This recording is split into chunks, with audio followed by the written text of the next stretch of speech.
ಹಾಲಿನ ಟ್ಯಾಂಕರ್ಗೆ ಹಿಂಬದಿಯಿಂದ ಡಿಕ್ಕಿಯಾಗಿ ಕಾರೊಂದು ಹೊತ್ತಿ ಉರಿದ ಘಟನೆ ರಾಮನಗರದ ಸಂಘ ಬಸವನದೊಡ್ಡಿ ಗ್ರಾಮದ ಬೆಂಗಳೂರು ಮೈಸೂರು ರಾಷ್ಟ್ರೀಯ ಹೆದ್ದಾರಿಯಲ್ಲಿ ನಡೆದಿದೆ. ಡಸ್ಟರ್ ಕಾರು ಮೈಸೂರಿನಿಂದ ಬೆಂಗಳೂರು ಕಡೆಗೆ ಹೋಗ್ತಾ ಇತ್ತು.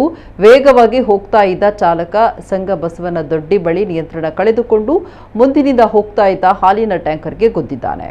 ಕೂಡಲೇ ಕಾರಿನಲ್ಲಿ ದಟ್ಟ ಹೊಗೆ ಕಾಣಿಸಿಕೊಳ್ಳತೊಡಗಿದೆ. ಅಪಾಯ ಅರಿತ ಕಾರಿನಲ್ಲಿದ್ದವರು ತಕ್ಷಣ ಕೆಳಗಿಳಿದು ದೂರಕ್ಕೆ ಓಡಿದ್ದಾರೆ. ಅದಾದ ಕೆಲವೇ ಕ್ಷಣದಲ್ಲಿ ಕಾರಿನಲ್ಲಿ ಬೆಂಕಿ ಕಾಣಿಸಿಕೊಂಡು ಹೊತ್ತಿ ಉರಿದಿದೆ. ಸ್ಥಳಕ್ಕೆ ಬಂದ ಅಗ್ನಿಶಾಮಕ ದಳದ ಸಿಬ್ಬಂದಿ ಬೆಂಕಿ ನಂದಿಸಿದ್ದಾರೆ. ಕಾರು ಸುಟ್ಟು ಕರಕಲಾಗಿದ್ದು ಟ್ಯಾಂಕರ್ನ ಹಿಂಭಾಗ ಜಖಂಗೊಂಡಿದೆ. ಘಟನೆ ಬಗ್ಗೆ ರಾಮನಗರ ಸಂಚಾರ ಪೊಲೀಸ್ ಠಾಣೆಯಲ್ಲಿ ಪ್ರಕರಣ ದಾಖಲಾಗಿದೆ.